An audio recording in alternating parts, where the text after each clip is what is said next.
ay ku soo gaarsiiyeen mas'uuliyiinta Somaliland madaxweynaha Jamhuuriyadda Djibouti ayaa maanta la soo gaarsiiyay degmada Dameerjoog ee ka tirsan gobolka Carta. hadiyadani ayaa ka kooban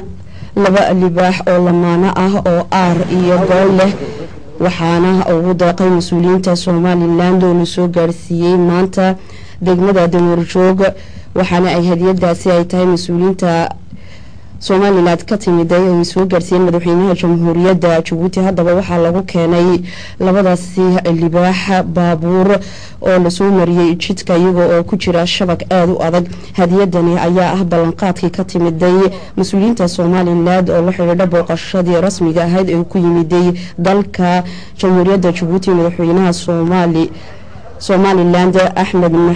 Maxamuud Silaayo waxaana gudoominayay hawshaasi ama ka hortagay gudoomay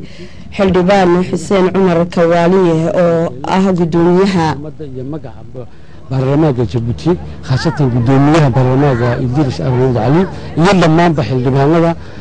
Jamhuuriyadda Djibouti iyo shicibweynaha waxaan leenahay horta soo dhawaada hadiyada walaaltinimo ee qaaliga ah ee aad loo soo gudbisay waa liga gudoomay. runtii aad iyo aad baanu idinka mahadnaqaynaa gudoomiye ku-xigeenka baarlamaanka iyo wasiiradaba sida qiimaha leh ee ay noo soo dhaweeyeen intii aanu soo galay Jamhuuriyadda Djibouti. runtii annagoo halkan dowlad ahaan iyo madaxaanba idinka mahadnaqaynaa reer Djibouti haddaad tihiin tanna ay tahay hadiyadii u horreysay libaaxan iyo libaaxadatan aanu damacnay inaanu guddoonsiino madaxweynaha oo runtii aan ugu talagalnay qiimaha ballaaran muxuu ahay aan u hayno madaxweyne Ismaaciil Cumar Geelle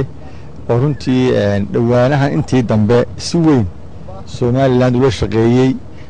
maalmihii dhaweeyay madaxweynaha Somaliland halkan u yimidna ballan qaaday in wax alla wixii karaankii ah uu la qaban doono Somaliland. talabaad runtii waxa kale oo hadiyada u siinay madaxweynaha Djibouti waxa weeyaan wadankiisana wax buu qabtay iyo dadkiisa iyo ummadiisa markuu dantiisii kala dhameeyay maanta taayirna wax nala qabtana inuu diyaar u yahay buu cadeeyay. marka sida awgeed ayaanu hadiyadan qiimaha leh aan u keenay oo aanu galabta u soo gelinay.